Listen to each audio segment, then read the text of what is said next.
ನಿಮ್ಮಕ್ಕೂ ನಮ್ಮ ಯಡಿಯೂರಪ್ಪನವರು ನಮಗೆ ಮರಾಠರಿಗೆ ಸ್ಥಾನಮಾನ ಕೊಡಿಸೋಕ್ಕೆ ಅವ್ರಿಗೆ ಇಷ್ಟ ಇಲ್ಲ. ಅವರು ಕೇವಲ ಅವ್ರದ್ದು ಸ್ವಜನ ಪಕ್ಷಪಾತಿಗಳಾಗಿ ಅವರು ಮತ್ತು ಲಾಲಾ ಜೋಶಿಯವರು ನಮ್ಗೆ ಅನ್ಯಾಯ ಮಾಡಿದರೆ ಇವತ್ತು ನಾವು ಇಡೀ ಕರ್ನಾಟಕದಲ್ಲಿ ಮರಾಠ ಸಮಾಜ ಇವತ್ತು ಭಾರತೀಯ ಜನತಾ ಪಾರ್ಟಿಗೆ ಮರಾಠ ಯಾರು ವೋಟ್ ಹಾಕಬಾರ್ದು, ಮುಂಬರುವ ದಿನಗಳಲ್ಲಿ ನಾವು ರಾಷ್ಟ್ರೀಯ ಮರಾಠ ಪಾರ್ಟಿಗೆ ಹಾಕಿ ಅಂತ ಹೇಳಿ ನಾವು ಈ ಸಂದರ್ಭದಲ್ಲಿ ಅವ್ರನ್ನ ಕೇಳ್ಕೊಳ್ತೀವಿ. ನಮ್ಮ ಸಮಾಜಕ್ಕೆ ಬಹಳ ಅನ್ಯಾಯ ಮಾಡಿದೆ. ಇವತ್ತರೆಗೂ ಮರಾಠ ಸಮಾಜಕ್ಕೆ 50 ಲಕ್ಷ ಹೆಚ್ಚು ಇರುವ ಮರಾಠ ಸಮಾಜ ಕರ್ನಾಟಕದಲ್ಲಿದೆ.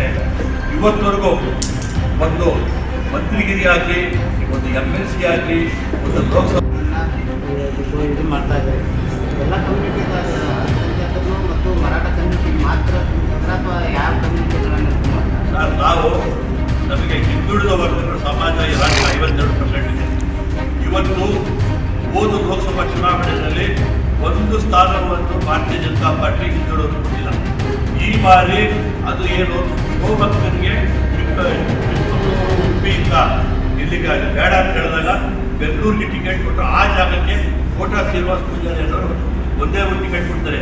ಒಂದೇ ಒಂದು ಹಿಂದುಳಿದವ್ರಿಗೆ ಬಿಟ್ಟರೆ ಇದು ಹಿಂದುಳಿದ ಕುರುಬರಿರ್ಬೋದು, ತಿಗಡಿರ್ಬೋದು, ಈಡಿಗಿರ್ಬೋದು, ನೇಕಾರ ಇರ್ಬೋದು, ಮತ್ತು ದೇವಾಲ ಸಮಾಜ ಇರ್ಬೋದು, ಕುಂಬಾರ ಇರ್ಬೋದು, ಬಡಿವಾಡ ಇರ್ಬೋದು, ಯಾರಿಗೂ ಇವರು ಮೀನುಗಾರ ಇರ್ಬೋದು, ಮತ್ತು ಯಾರಿಗೂ ಒಂದು ಟಿಕೆಟ್ ಭಾರತೀಯ ಜನತಾ ಪಾರ್ಟಿ ಕೊಡದೆ ಅನ್ಯಾಯ ಮಾಡಿದ್ದಾರೆ. ಆದ್ದರಿಂದ ನಾವು ನಮ್ಮ ಪಕ್ಷಕ್ಕೆ ಮಹಾರಾಷ್ಟ್ರದಲ್ಲಿ ಅಲ್ಲಿ ದಲಿತರಿಗೂ ಸಹ ಟಿಕೆಟ್ ಕೊಟ್ಟಿದೆ.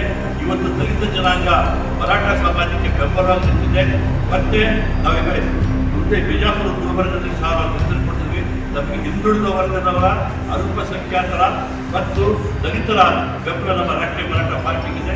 ನೀವು ನಿಂತ್ಕೊಳ್ಳಿ, ನಾವು ಇದ್ದೀವಿ, ನಿಮ್ಮ ಸಪೋರ್ಟ್ ಮಾಡ್ತೀವಿ ಅಂತ ಈ ಹಿಂದುಳಿದ ವರ್ಗದವರು, ಅಲ್ಪಸಂಖ್ಯಾತರು ಮತ್ತು ದಲಿತರು ನಮಗೆ ಬೆಂಬಲವಾಗಿ ನಿಂತ್ಕೊಳ್ತಾರೆ.